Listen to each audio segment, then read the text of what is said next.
श्रोतेहो नमस्कार. कुटुंब स्वास्थ्य या कार्यक्रमात मी ऐश्वर्या पटवर्धन आपलं मनःपूर्वक स्वागत करते. श्रोतेहो, हल्लीच्या काळात महिलांमध्ये PCOD किंवा PCOS यांसारख्या आजारांचं प्रमाण वाढताना दिसतंय. याच अनुषंगानं आजच्या कुटुंब स्वास्थ्य या कार्यक्रमात PCOS याविषयी माहिती आपण जाणून घेणार आहोत एंडोक्रोनॉलॉजिस्ट डॉक्टर अनिकेत कुंभोजकर यांच्याकडून. सर, कुटुंब स्वास्थ्य या कार्यक्रमात आपलं मनःपूर्वक स्वागत. धन्यवाद. सर, PCOS म्हणजे नक्की काय किंवा हा PCOS होतो कशामुळं? तर PCOS याचा इंग्लिशमध्ये लॉंग फॉर्म आहे पॉलिसिस्टिक ओव्हॅरियन सिंड्रोम किंवा पॉलिसिस्टिक ओव्हॅरियन डिसीज. तर यामध्ये बेसिकली स्त्रियांचं जे अंडकोश असतं त्यामध्ये एक प्रकारची सूज असते आणि हॉर्मोनल इम्बॅलन्स असतो, ज्यामुळं हा PCOS हा आजार उद्भवतो. या PCOSची लक्षणं आपल्याला काय काय जाणू शकतात किंवा बघायला मिळतात? तर PCOSचं मेन लक्षण हे पाळीमधली अनियमितता. म्हणजे प्रत्येक स्त्रीची पाळी आल्यानंतर एक इंटरवल साधारण 3 to 4 वीक्स किंवा मॅक्सिमम 5 वीक्स हा 2 पाळीमधील अंतर असतो. आणि जर हा अंतर जर जास्त वाढला, 7 ते 8 आठवडे झाले किंवा फ्रिक्वेंटली येत असेल, तर त्याला आपण अनियमितता असं म्हणतो. दुसरं एक प्रामुख्यानं लक्षण याच्यामध्ये असं असतं की हिर्सुटिझम आपण त्याला म्हणतो. म्हणजे अनावश्यक केस, म्हणजे चेहऱ्यावर केस येणं, पाठीवर केस येणं, जे पुरुषांच्या ज्या भागात केस असतात त्या पद्धतीनं स्त्रियांना जर ते उद्भवत असेल तर त्याला आपण हिर्सुटिझम म्हणतो. आणि ते एक हायपर अँड्रोजिनिझम म्हणजे टेस्टोस्टेरॉन नावाचा हॉर्मोन जो जर स्त्रियांमध्ये वाढला तर ते लक्षण उद्भवू शकतं. PCOS हा कोणकोणत्या वयोगटातल्या महिलांमध्ये किंवा मुलींमध्ये दिसून येऊ शकतो? तर PCOSचे 2 प्रकार आहेत. एक ॲडोलसंट PCOS आणि ॲडल्ट PCOS.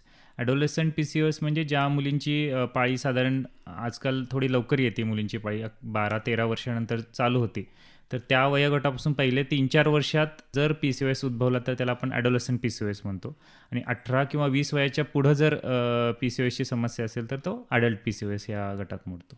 एखाद्या स्त्रीला PCOS झालाय तर तिला काय काय चॅलेंजेसना फेस करावं लागतं? तिच्या बाबतीत काय काय होऊ शकतं? तर सगळ्यात महत्त्वाचा प्रॉब्लेम जो PCOSशी असोसिएटेड आहे, तर 80% लेडीजमध्ये ओबेसिटी हा असोसिएटेड प्रॉब्लेम PCOSचा असतो. इनफॅक्ट ओबेसिटीमुळं PCOS होण्याचं प्रमाण हे जास्त आहे. आणि त्यामध्ये मग ओबेसिटी रिलेटेड सगळेच प्रॉब्लेम जसं BP आहे, शुगर आहे, मेटाबॉलिक सिंड्रोम असं आपण त्याला म्हणतो, किंवा फॅटी लिव्हर डिसीज, हे सगळे असोसिएटेड प्रॉब्लेम्स त्यांना फेस करावे लागू शकतात. PCOS झालाय हे ओळखायचं कसं? ह्याची काही लक्षणं आहेत का? हां, जसं आपण मगाशी चर्चा केली की जर पाळी अनियमित होत असेल कंटिन्युअस, आपलं वजन जर फार जास्त झपाट्यानं वाढत असेल, पुन्हा अकॅन्थोसिस म्हणजे मानेच्या भोवती जर काळसरपणा दिसत असेल, आणि अनावश्यक केस जर जास्त आपल्याला जाणवत असतील, आणि सेंट्रल ओबेसिटी म्हणजे पोटाचा घेर जर वाढत असेल, तर ही सगळी रिस्क फॅक्टर्स किंवा लक्षणं PCOSची असू शकतात. PCOSचे प्रकार कुठल्या कुठले आहेत? काय सांगता येईल PCOSच्या प्रकारांबद्दल? हां, जसं आपण मगाशी बोललो की ओबेसिटी हा एक कॉमनली असोसिएटेड फॅक्टर आहे. पण काही काही लेडीजमध्ये ओबेसिटी नसताना सुद्धा PCOS असतो. त्याला आपण थिन किंवा लीन PCOS असं म्हणतो. तर हे पर्सेंटेज कमी असतं. 5 ते 10% स्त्रियांमध्येच थिन किंवा लीन PCOS असा प्रकार असतो. पण त्यामध्ये इतर हॉर्मोन्स तपासणं, म्हणजे थायरॉईड हॉर्मोनचा इम्बॅलन्स आहे का, किंवा ॲड्रिनल ग्रंथी नावाची ग्रंथी आपल्या शरीरात असते, त्या ग्रंथीचं काही प्रॉब्लेम असेल तरीसुद्धा हायपर अँड्रोजिनिझम किंवा PCOS उद्भवण्याची शक्यता असते. तर थिन PCOSमध्ये मेजॉरिटी करून आपल्याला जास्त तपासण्या करून नक्की कारण काय आहे शोधावं लागतं. दोन्ही प्रकारचे PCOS होण्याची कारणं कोणकोणती आहेत? तर एक्झॅक्ट असं सिंगल कारण PCOSचं नाही आहे. त्याला आपण मल्टीफॅक्टोरियल डिसऑर्डर किंवा मल्टीफॅक्टोरियल डिसीज असं म्हणतो. म्हणजे उदाहरण द्यायचं झालं तर मलेरिया ज्यावेळी आपल्याला होतो त्यावेळी मलेरियाचा डास जर आपल्याला चावला तर मलेरिया होतो, हे सिंगल कारण आहे. पण तसं PCOSचं नाही आहे. तर PCOS हे जेनेटिक प्लस एन्व्हायरमेंटल फॅक्टर्समुळं होतं. तर काही स्त्रियांमध्ये फॅमिली हिस्ट्री म्हणजे त्यांच्या आईला किंवा आत्याला किंवा मावशींना जर PCOSची हिस्ट्री असेल तर एक प्रकारचं जेनेटिक रिस्क त्या मुलींमध्ये असतो. आणि दुसरं एन्व्हायरमेंटल रिस्क म्हणजेच ओबेसिटी किंवा लाईफस्टाईल फॅक्टर्स हे जे आहेत त्याच्यामुळे सुद्धा PCOS हा उद्भवू शकतो. एखाद्या स्त्रीला किंवा एखाद्या मुलीला PCOS झालंय हे कन्फर्म झालं तर तिनं काय काय करणं टाळलं पाहिजे? तर बेसिकली PCOS एकदा निदान जर झालं, एक एक महत्त्वाचा मुद्दा मला इथं सांगायचं आहे, की भरपूरदा काय होतं, की PCOS झाला हे सेल्फ डायग्नोसिस मुली करतात किंवा भरपूर पेशंट डायरेक्ट ज्यावेळी आम्हाला भेटायला येतात त्यावेळी म्हणतात, की मला PCOS झाला आहे. तर हे करणं टाळलं पाहिजे, कारण भरपूरदा सोनोग्राफी ही रुटीनली केली जाते आणि काही लक्षणं नसली तरीसुद्धा सोनोग्राफीमध्ये कधी-कधी पॉलिसिस्टिक अपीअरन्स हा ओव्हरीचा असू शकतो. तर फक्त सोनोग्राफीमध्ये पॉलिसिस्टिक ओव्हरीज दिसतायत म्हणजे आपल्याला PCOS झाला किंवा PCOD आहे असं त्याचा अर्थ नसतो.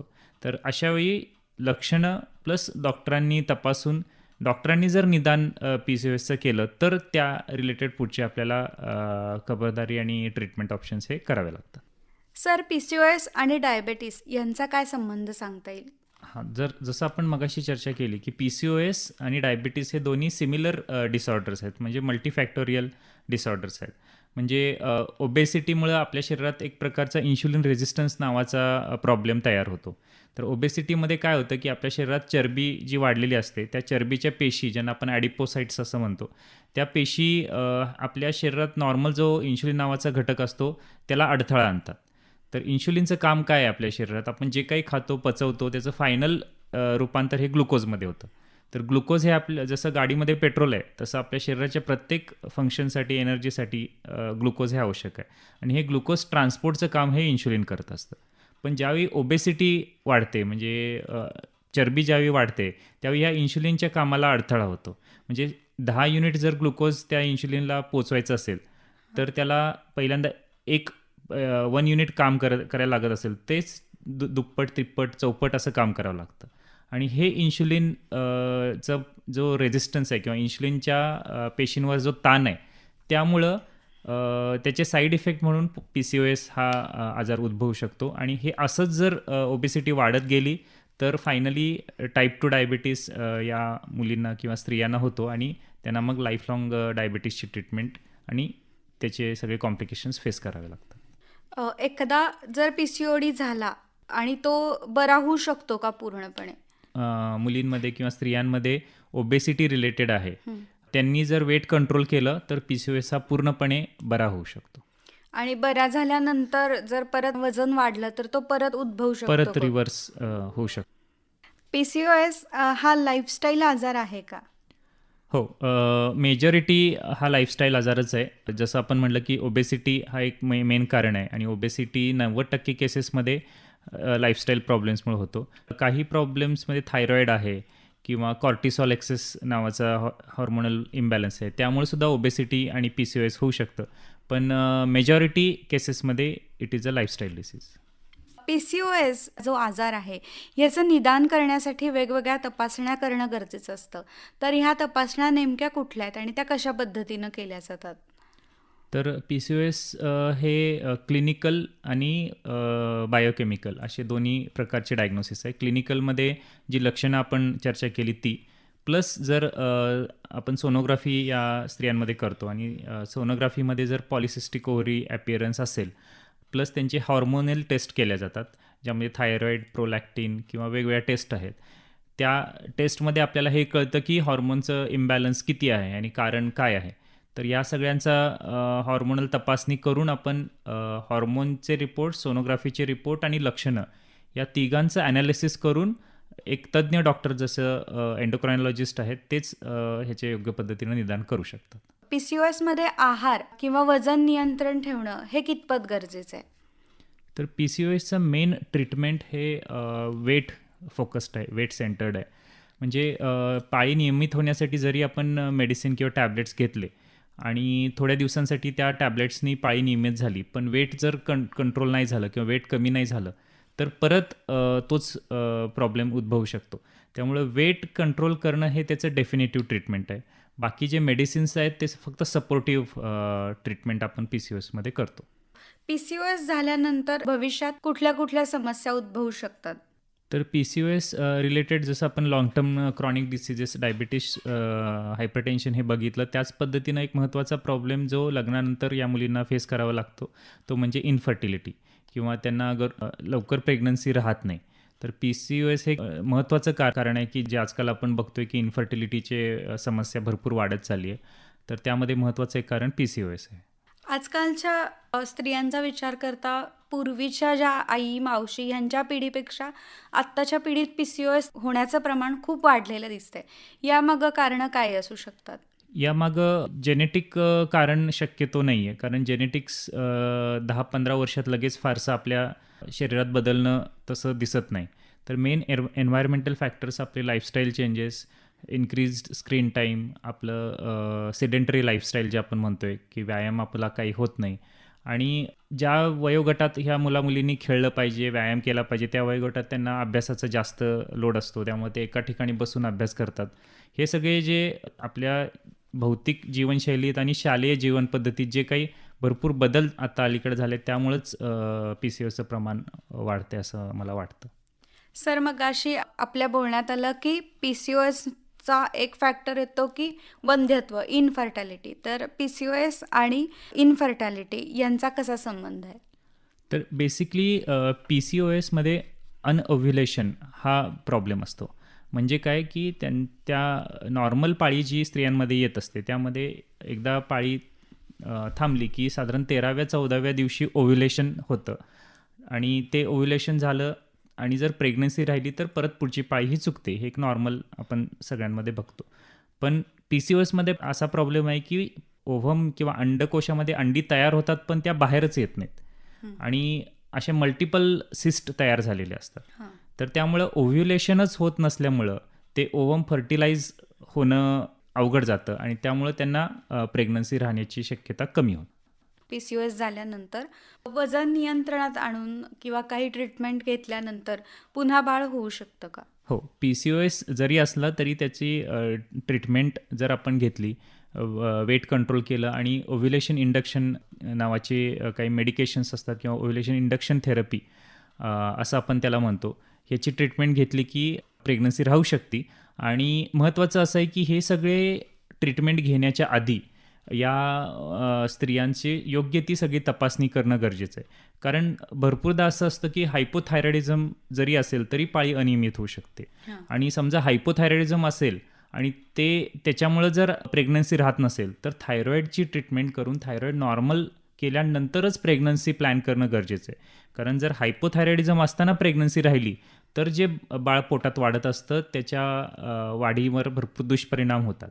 त्यामुळे पी-सी-ओ-एस आणि इनफर्टिलिटी ट्रीटमेंट ही फार दक्षतेनं योग्य स्पेशलिस्टच्या अंडर करून घेणं हे फार गरजेचं आहे. सर, पी-सी-ओ-एसमध्ये जर शुगर डिटेक्ट झाली किंवा हायपरटेन्शन डिटेक्ट झालं, तर पी-सी-ओ-एस कमी झाल्यानंतर ते कमी होतं का ते लाईफलाँग राहतंच?